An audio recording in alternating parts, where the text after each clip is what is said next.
వండెడన్నావు తిని కుండెడు రక్తం తాగే రాక్షసుడి గురించి ఎప్పుడన్నా విన్నావా?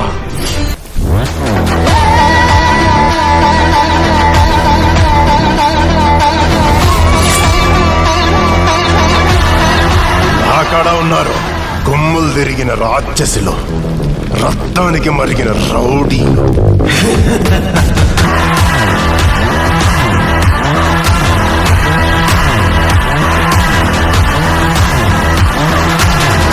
కళింగపట్నంలో ఇంటికో లంచ కొడుకునే రౌడీనని చెప్పు తిరుగుతాడు.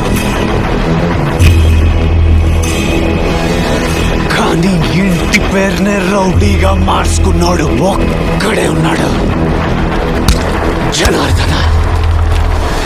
రౌడీ జనార్దన.